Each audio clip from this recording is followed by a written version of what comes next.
Welcome to Mr. English Cafe. Imagine it is 6 a.m.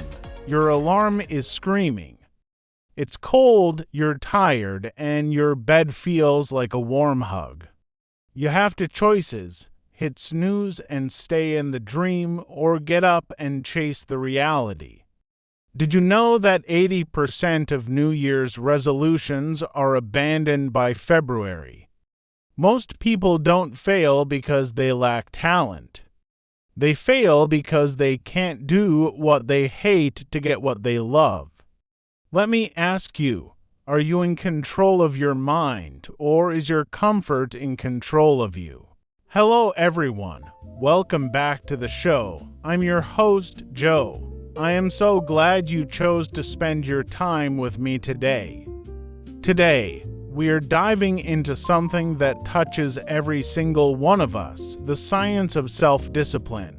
To guide us, we're looking at the wisdom of Jim Rohn. If you haven't heard of him, he was a legendary American entrepreneur and motivational speaker. He didn't start rich. He grew up on a farm and was a college dropout.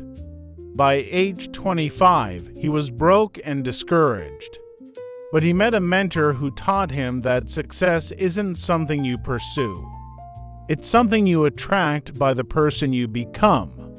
He spent the rest of his life teaching millions how to master their own minds.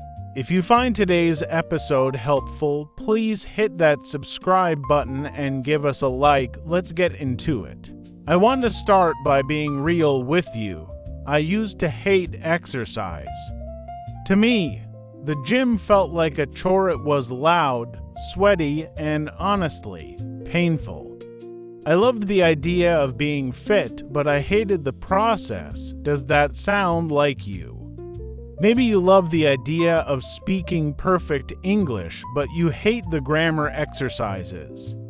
Or you love the idea of a promotion, but you hate the extra hours at the office. Our brains are wired for survival, not success. Your brain wants to keep you safe and comfortable. When you try to do something hard, your brain shouts, "Stop. This is uncomfortable. Go back to the sofa." Self-discipline isn't about being a superhero. It's about building a muscle. Think about a professional pianist. Do you think they loved practicing scales for 4 hours every day when they were kids? Probably not. They did it because they valued the music more than their own laziness. Discipline is simply choosing between what you want now and what you want most. When you do the thing you hate, like washing the dishes immediately or studying when you're tired, you are telling your brain, "I am the boss here."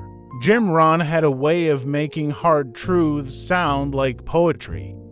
Let's look at two of his most famous ideas. 1. We must all suffer one of two things: the pain of discipline or the pain of regret.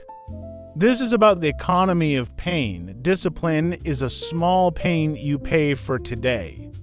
Regret is a huge pain you pay for later, often when it's too late to change. Imagine you want to write a book. The pain of discipline is sitting at your desk for 1 hour every morning when you'd rather sleep. It stings for an hour. But the pain of regret is being 70 years old, looking at a blank shelf, and wondering, what if I had tried? That pain never goes away. 2. Discipline is the bridge between goals and accomplishment. We all have goals on one side of a canyon and success on the other. A goal without discipline is just a wish. The bridge is built out of the daily tasks you don't want to do. Think of learning a new language. Your goal is on the other side of the canyon.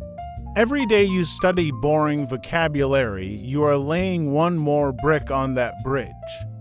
If you stop laying bricks because it's boring, you stay stuck on the side of wishing. How do we actually start building that bridge? Here are 3 deep strategies. 1. The 5-second rule, the brain hack. When you have an impulse to do something productive like getting out of bed or sending that scary email, you have a 5-second window before your brain kills the idea with excuses. By counting 5 for 3 to 1, you physically interrupt the habit of hesitation. It forces your brain's prefrontal cortex to take over, moving you from thinking to acting. 2. The 10-minute contract, lowering the bar. The biggest enemy of discipline is overwhelming fear. We see a huge task and freeze. Deep down, discipline is just the ability to start. Tell yourself, I will do this for 10 minutes and then I can quit. This works because it tricks the brain into seeing the task as safe. Once the startup cost is paid, your momentum usually carries you through the next hour. 3. Identity shift, changing the route. Most people try to change their behavior, but they don't change their identity. If you say, I'm trying to go to the gym, you still see yourself as a lazy person who is struggling. But if you say, I am the type of person who never misses a workout, your brain feels a psychological need to act in a way that matches that label. You aren't just doing discipline, you are being disciplined. To wrap things up, remember that self-discipline is an act of self-love. It feels like a punishment in the moment, but it is actually the greatest gift you can give your future self. You're essentially saying, I care enough about my future to be uncomfortable right now.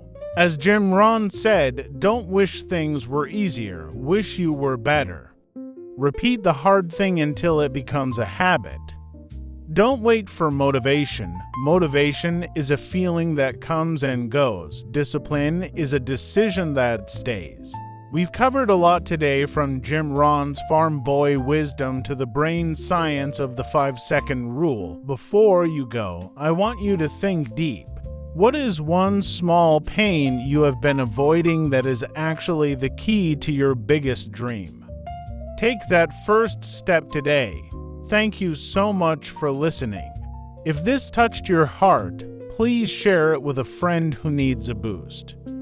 Don't forget to like and subscribe to support the channel. I'm Joe, and I believe in you. I'll see you in the next episode.